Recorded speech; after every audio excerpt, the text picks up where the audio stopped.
Les premiers hominidés, dont dérive l'homme moderne, vivaient sur Terre il y a plus de 4 millions d'années. Au départ, ces hommes primitifs étaient assez semblables aux autres animaux. Mais au cours de millions d'années, l'homme commença à se différencier des autres créatures du règne animal. Sa grande capacité cognitive permit à ces hominidés de créer des outils rustiques qui allaient servir à façonner le monde qui les entourait, d'où le début de l'ère des éclats. Les premiers hommes créèrent les premières armes, comme les massues, les haches, les lances et les premiers arcs et flèches. Mais aucune d'entre elles ne connut un impact aussi important que la maîtrise du feu. L'homme connaissait déjà le feu, car des phénomènes naturels comme la foudre ou les volcans en éruption pouvaient allumer des feux naturels. Mais tout changea lorsque le premier homme maîtrisa la technique nécessaire à la création du feu.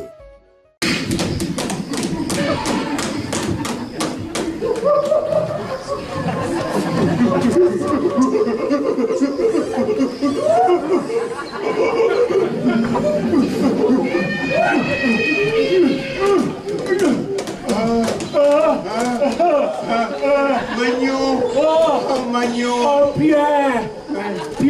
Pierre, Magnon! Ah ouais! Pierre! Pierre! Magnon! Magnon! Magnon! Pierre! Ouais! Mais qu'est-ce qu'il a fait à ses cheveux, lui? Il a changé de coiffeur! Quoi faire? Alors, Oui. oh, Pierre! Oh, t'es poli, Pierre! Et poli! Allez, mon Magnon, assieds-toi, Oh, assieds-toi. t'es poli, Pierre! Oh, poli, Pierre! Oui, Pierre Poli. Euh, Oui. Partie de tennis? ouais! Ouais! Ils ont pas encore inventé la balle. Ah, balle! Ouais, tant pis. Pas balle! On va faire du air tennis. Ah ouais!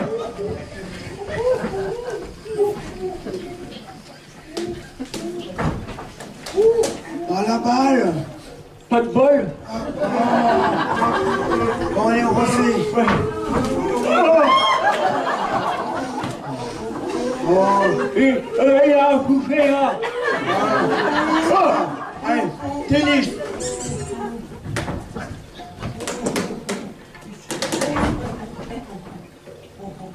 Ah, balle partie. Pas de bol! Oh, plus de balle. Enfin! Quoi, t'as tout le temps faim. Enfin! Oh, t'as les crocs, Magnon? Oui! Enfin! Ok.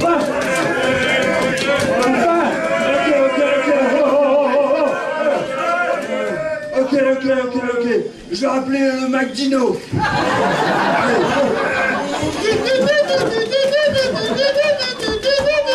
Il est loin.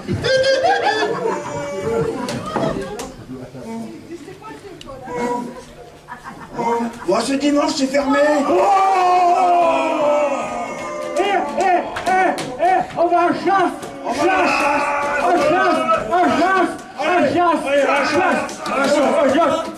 C'est de la femelle, là-bas.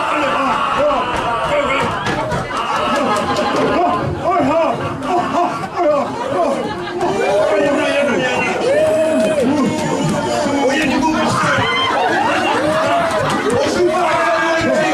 On joue pas avec la nourriture.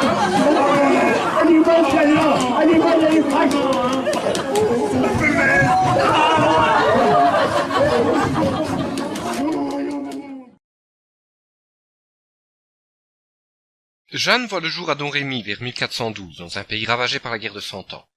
À 13 ans, la jeune fille commence à entendre des voix, qu'elle attribuera plus tard à l'archange Saint-Michel, à Sainte Marguerite et Sainte Catherine. Ces voix célestes lui ordonnent de chasser les Anglais hors de France, et de faire couronner le dauphin Charles. Dans un premier temps, la jeune fille résiste aux voix et les ignore. Mais les voix devenant de plus en plus insistantes avec le temps, elle finira par leur obéir. Elle quitte alors son village natal pour Vaucouleurs, où elle parviendra non sans mal à convaincre le capitaine Robert de Baudricourt de lui fournir son aide pour rencontrer le dauphin. Jeanne se voit alors confier une armure et une épée et part pour Orléans, accompagnée d'un convoi de ravitaillement. Et le 8 mai 1429, les Anglais abandonnent le siège. Beaucoup considèrent alors la libération d'Orléans comme un miracle, et attribuent ce miracle à Jeanne. Par la suite, sa seule présence parviendra à booster le moral des soldats français. Le 23 mai 1430, elle est capturée par les Bourguignons, et le 21 novembre, les Bourguignons la vendent aux Anglais, qui la conduisent à Rouen, leur quartier général en France. En 1431, elle est jugée pour hérésie. Ce procès à charge a pour but de détruire le symbole qu'est devenu Jeanne. Pour les Français, Jeanne est une preuve vivante que Dieu est de leur côté. Mais pour les Anglais, c'est une sorcière envoyée par le malin. Donc, il faut la brûler. Le 30 mai 1431, Jeanne d'Arc est brûlée vive à Rouen.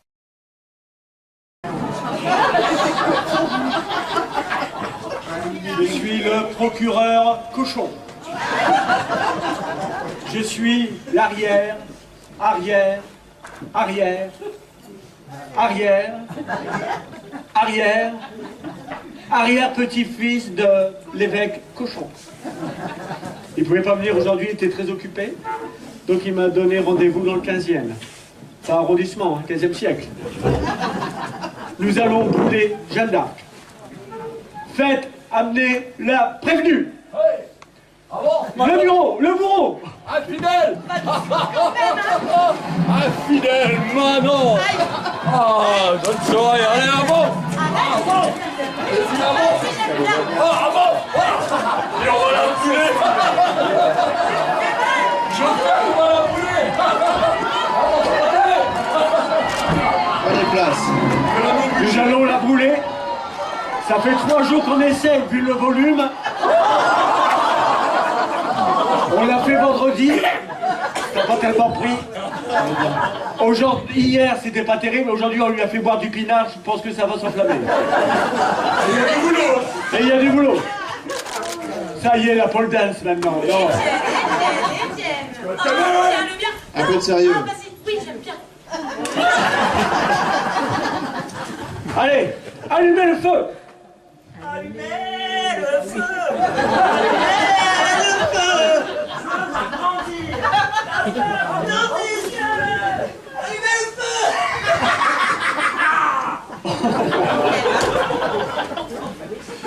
Je comprends que le 15e, c'était pas terrible. Hein. Allez, la flamme, je veux la flamme, tout de suite. Tu fais brûler ma flamme de mon cœur. Oh là là là. C'est pas possible. La flamme.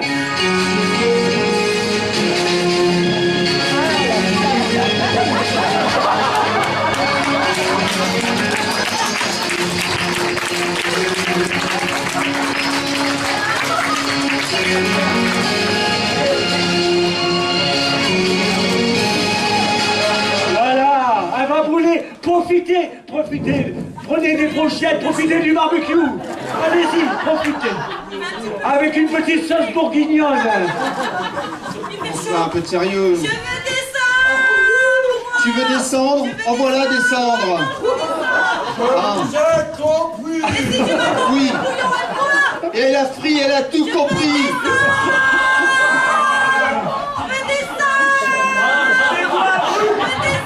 Oh là là, ça y est, allez enfin brûler.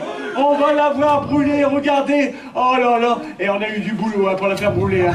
Oh là là. Et oui, mesdames et messieurs, c'était l'évocation de la première femme au foyer. Respect.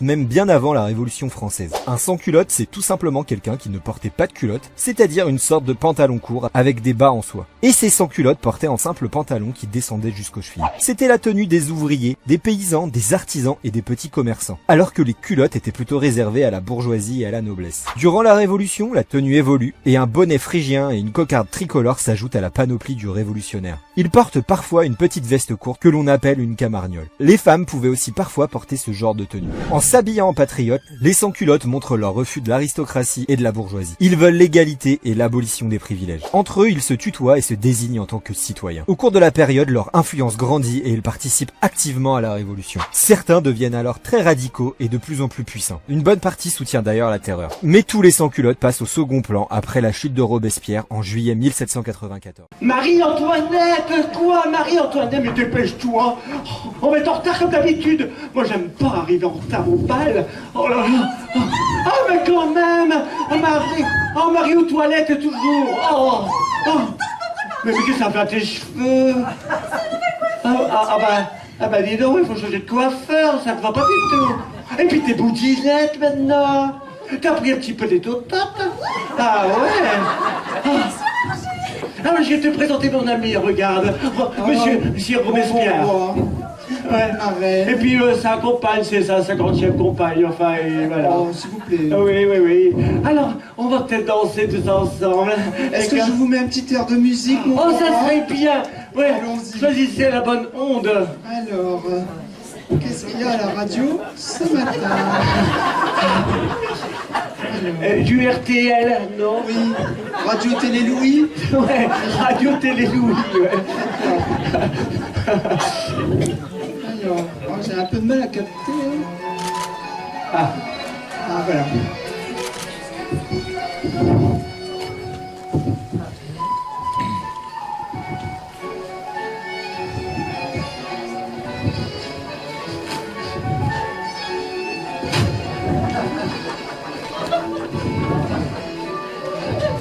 et si on se mélangeait?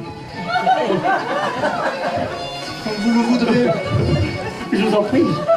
Oh, Marie-Antoinette. C'est quoi ça?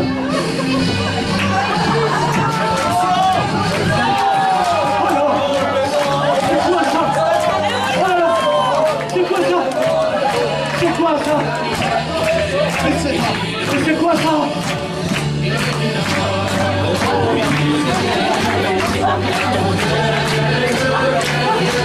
Mais c'est quoi ça? Non!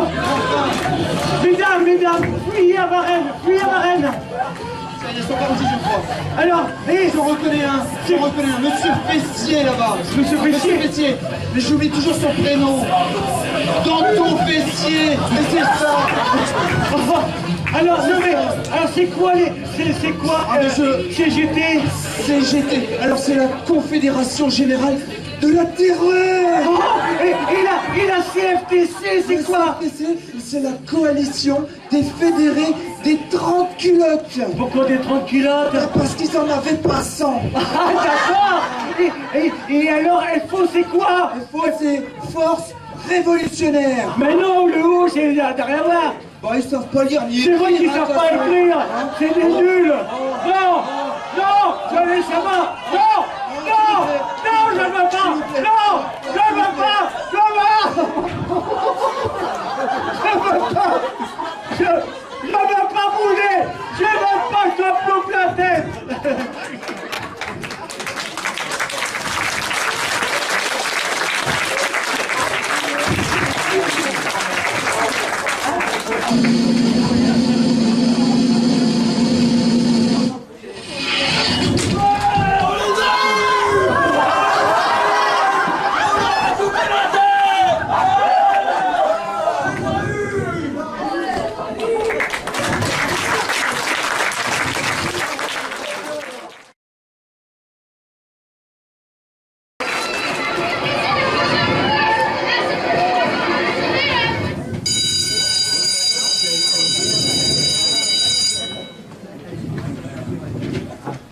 Allez les enfants, on rentre.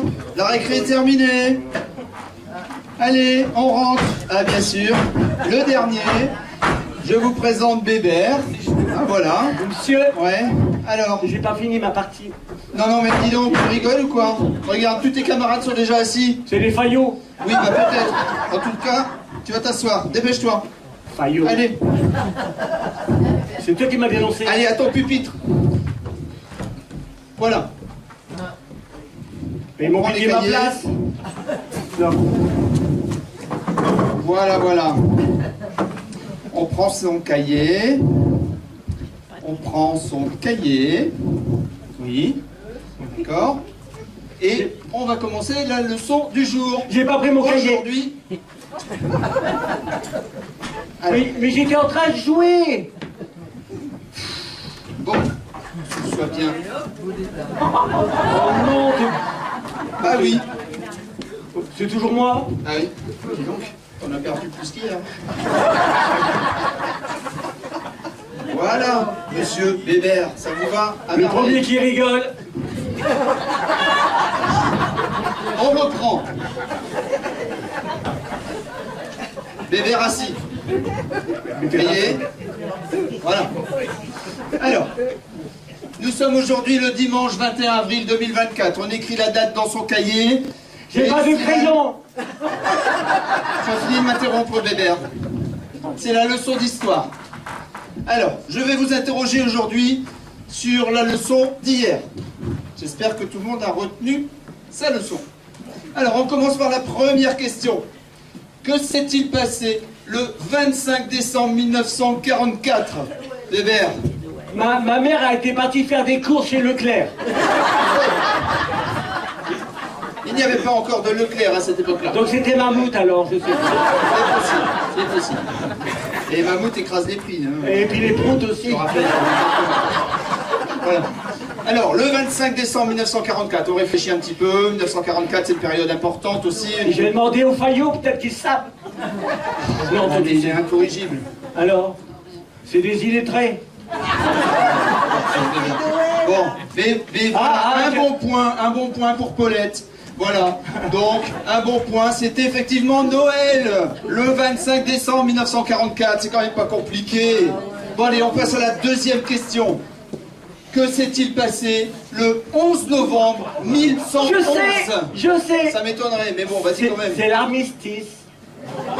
En 1111, fais un effort, Eh bébé. ben, on s'en fout de la date. 1111. Le 11 novembre 1111. Il n'y a plus. Alors, personne?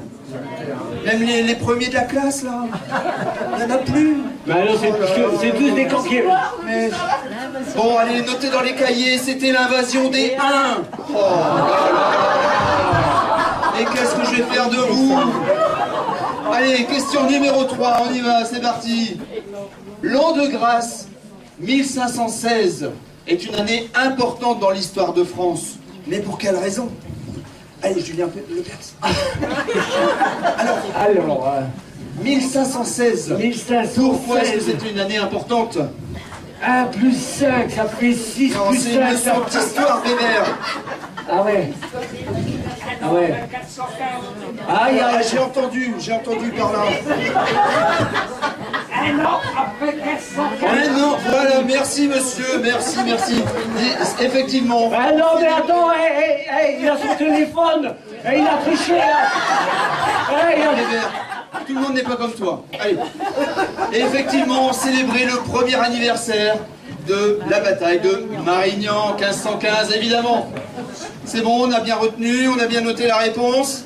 Question numéro 4. Ils ont une facile. Qui était le père de François Ier? Un petit peu de généalogie. C'est pas mon père, parce qu'autrement, ça serait mon frère, alors... On limite à la question aussi, Bébert. Qui était le père de François Ier? Je sais pas. Oui, j'ai entendu, Marguerite. François Zéro, évidemment. Il y a de la triche, hein, il y a de la triche. Évidemment. Bon, allez, on va abréger. Dernière question. Alors là, vous mettez le maximum. De Gaulle. Ouais, je sais. Alors. Gogol. Ah oui, ça je comprends, ouais. Je comprends, j'ai un exemple juste devant moi. Voilà, tu peux te rasseoir. Et ça vous fait rire? Tu peux te rasseoir. De Gaulle, ça évoque quelque chose chez quelqu'un? S'il vous plaît. Ah, on n'est pas loin. Non, De Gaulle.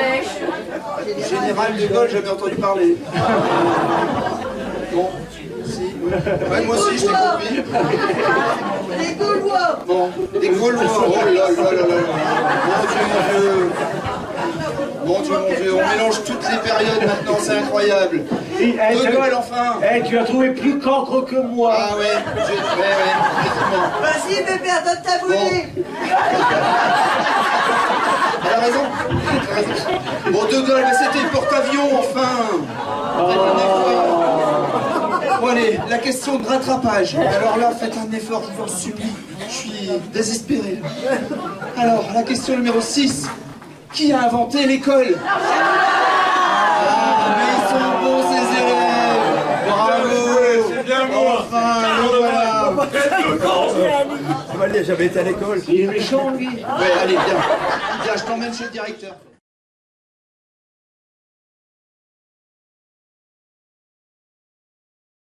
Le 2 décembre 1805, le petit village d'Austerlitz, situé dans l'actuelle République tchèque, est le théâtre de l'une des plus célèbres batailles de Napoléon Ier. La bataille d'Austerlitz met aux prises 73 000 Français, commandés par Napoléon Bonaparte, à 85 700 Austro-Russes, menés par l'empereur d'Autriche et le tsar de Russie. Surnommée la bataille des trois empereurs, la bataille d'Austerlitz est entrée dans l'histoire comme la plus achevée des victoires françaises du Premier Empire. Chef-d'œuvre tactique, elle témoigne du génie militaire de Napoléon.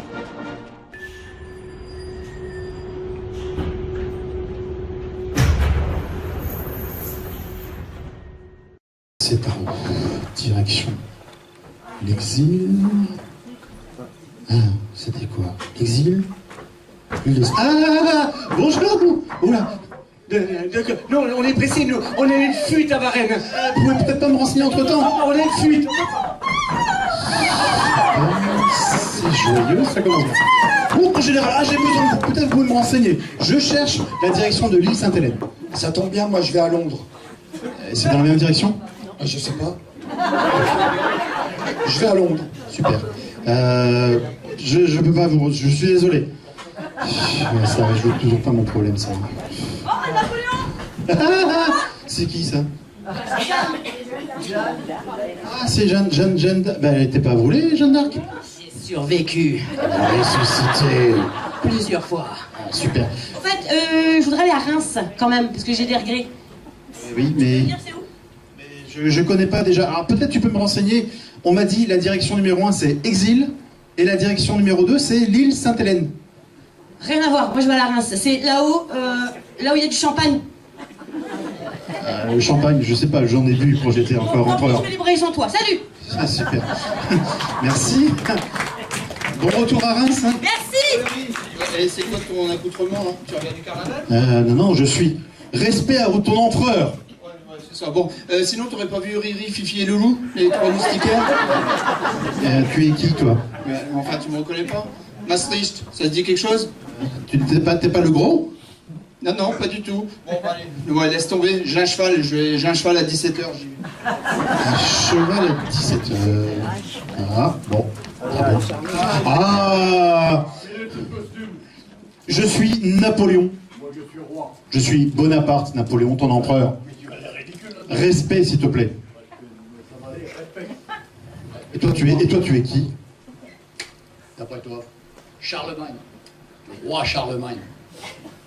Et moi, je voudrais aller à Aix-la-Chapelle. À Aix-la-Chapelle, tu es sûr que c'est Aix-la-Chapelle? Ouais, m'en fiche. Ou Aix-Noulette, comme tu veux. Aix-Noulette, c'est peut-être pas loin d'ici, peut-être. Ah, c'est pas loin, il paraît. Est-ce que tu l'as sur ton GPS? Peut-être tu peux me renseigner, je cherche l'île Sainte-Hélène. Tu m'as l'air noble et bien instruit, peut-être tu peux m'aider. Sainte-Hélène, je connais une Marie-Hélène, mais une Sainte-Hélène, je ne connais pas. Et tu as une Marie-Hélène qui est dans le coin? Marie-Hélène, elle est là dans le coin, si tu veux. Tu veux la faire monter? Elle va chanter avec nous. Marie-Hélène, tu veux monter? Tu veux venir chanter avec nous? Non. Et tu es venu tout seul ou où sont tes parents? Allez, je te laisse, mon ami. Merci du renseignement. Finalement, un noble, ouais. Pas si noble que ça, hein. Eh ben, ça résout toujours pas mon problème. Bon, alors, quelle heure il est? Oh là là là là, je vais être en retard. Il a dit qu'il y avait une grande fête à l'exil. Ah, c'est qui ça? Bonjour. C'est où Paris? Paris. Je ne saurais pas te dire, mais peut-être tu peux me renseigner. Je cherche l'île de Sainte-Hélène. Est-ce que tu connais? Non. Toi non plus. Ok. Bon. Je peux peut-être éventuellement... Attends que je réfléchisse un petit peu. De mon passé d'empereur. Rue Hidalgo, ça te parle ou pas? Non. Bon, bah écoute, va tout droit et puis tu te débrouilles. Allez, au revoir. Super. Bon, eh ben, au grand mot, les grands remèdes, hein. Allez. Vous connaissez Google? On dit qu'il est mon ami. Ok, Google. comment aller de Gourin à l'île Sainte-Hélène? Je ne trouve pas cet endroit. Eh ben, je suis pas rentré.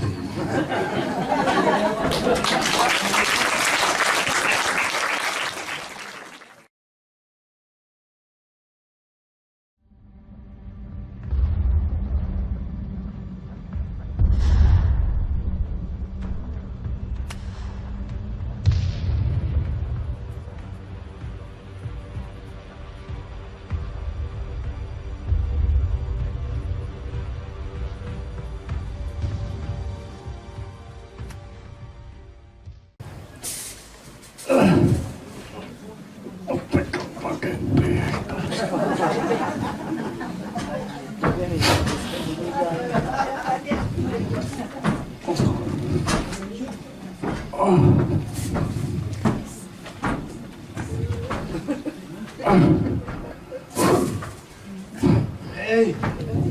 Hey! Et poilu là! Attends, je fais demi-tour. Attends-moi! Attends-moi! Oh, j'en peux plus. Je reviens de Verdun à pied. Il n'y a plus un taxi. Ah, je te dis, les taxis en ce moment, c'est infernal. Oh ouais, non, mais puis la Marne, là. T'as pas pris le TER? Non, on a plus. T'as été blessé, au fait? Ouais, bah au front. Au front? Bah, non, ça, c'est un bandage au pied. C'est là où j'avais un trou de balle. Ah ouais! Ah, t'avais un trou de balle, toi? Ah ouais? Ah, et toi? Ah bah moi, j'étais à l'arrière. Ouais, mais à l'arrière. Ouais. Lui, j'étais à l'arrière de ce camion. Non, à l'arrière. À l'arrière? Ouais, à l'arrière de ce camion. T'es blessé à l'arrière? Ouais, et ben, il a démarré. J'ai glissé, puis je me suis cassé le nez. Ah ouais? C'est pour ça que t'as une gueule cassée? Ah ouais, mais attends, mais j'ai du moins ma cul, hein.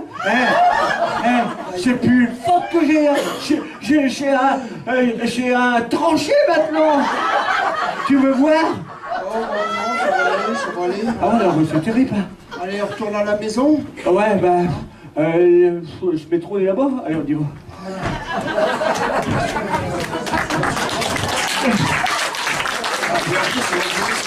Oh, on va passer là. Ah. Oh. Oh, j'ai mal à ma cul, putain. Et en plus, j'avais des hémorroïdes, je te dis pas. Eh ben, t'as regardé comme ça. Ouais. T'es un acteur, toi, non? Pourquoi un acteur? Bah, t'as pas joué dans un western? Oh, je m'en suis un peu, non? Si, je le reconnais. L'arrière-train sifflera 3 fois. Aïe, aïe, aïe. Ah bah.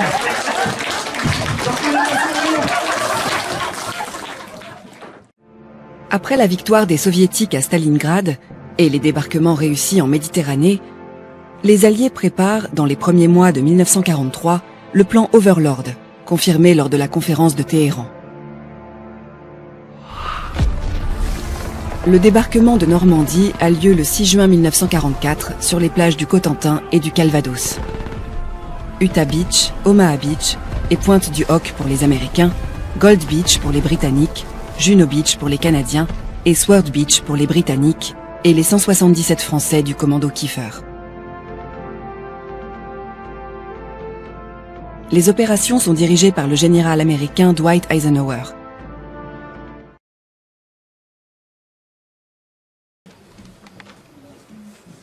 J'ai glissé, chef.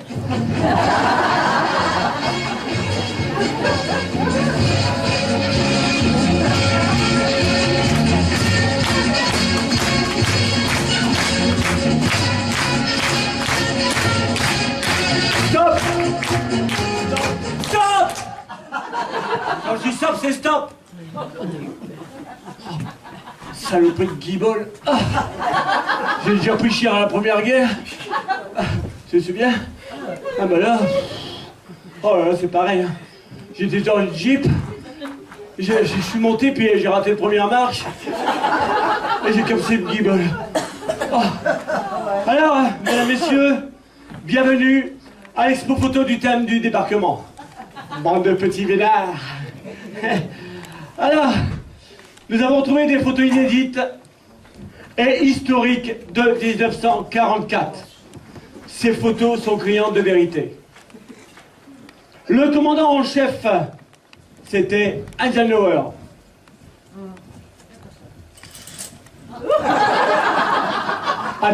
Attitude guerrier. Profil de chef. Et ce sourire idiot.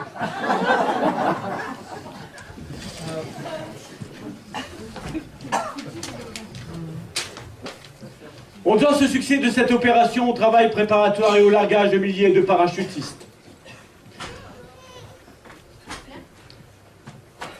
Hein? Pas prêt, qu'il dit. Alors je disais que... il y avait... Bon, tu sais vous, quoi. Je fais l'expo. Hein? Faut pas décoller quand même. Alors, ces milliers de parachutistes, on doit ce succès à cette opération au travail préparatoire et au largage de milliers de parachutistes.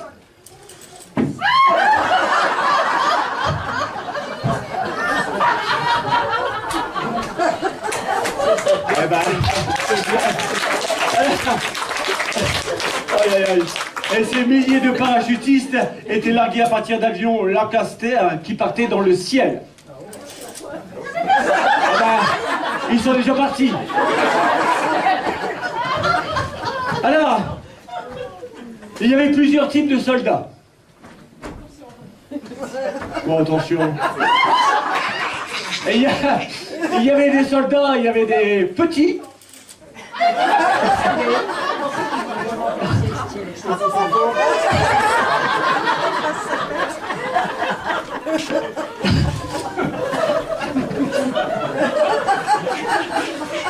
Je sais plus quel genre que j'avais. Heureusement, il y avait des grands. C'est mieux, les grands. Peut-être la moitié, les soldats.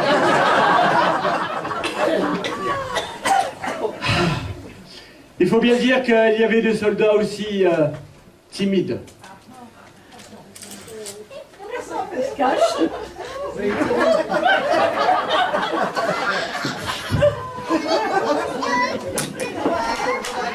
Aïe, aïe, aïe.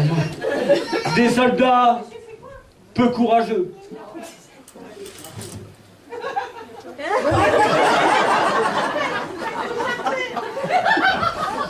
Mais heureusement, il y avait des soldats très courageux. Très courageux. Eh oh, ouais, ça va pas, non. Des doigts d'honneur. Ça suffit, Génie. Un nombre incroyable de soldats.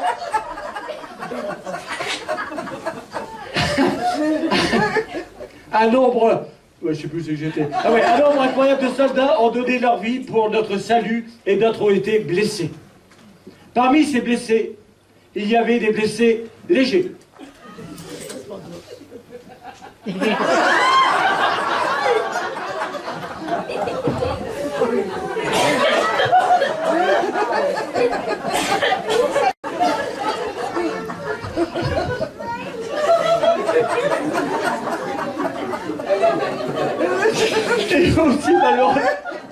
Et aussi malheureusement, il y avait des blessés.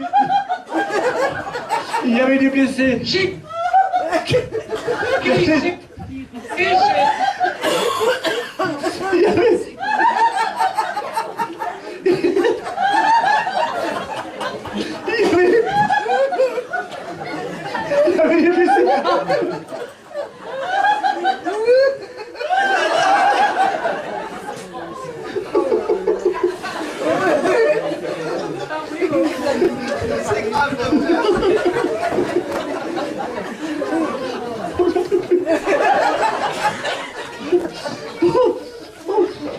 Alors, pour s'occuper des blessés, le rôle des infirmiers a été primordial. Découvrons une photo de 1944 prise sur le champ de bataille.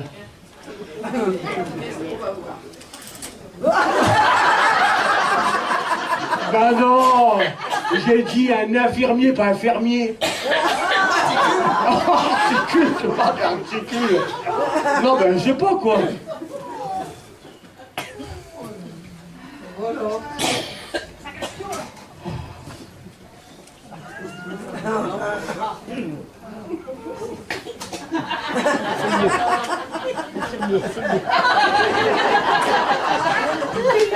C'est bon.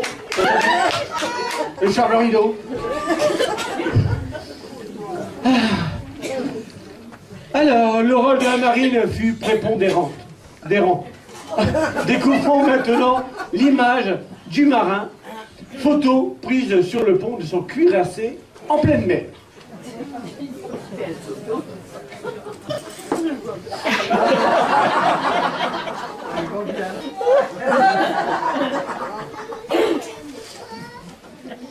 Et il y avait aussi le rôle non négligeable des sous-marins. Ah, le petit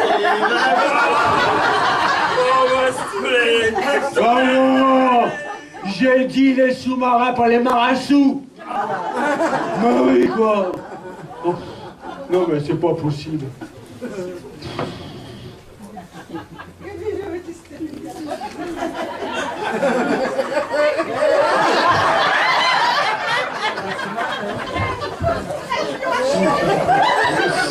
Non, c'est pas un truc à chier. À l'issue d'intenses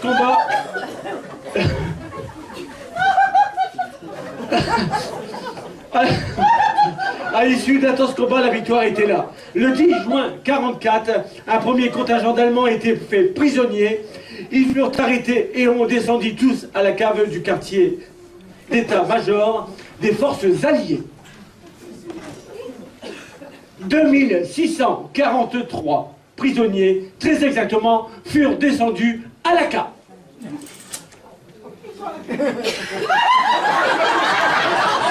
« 2643 prisonniers, très exactement, furent descendus à la cave.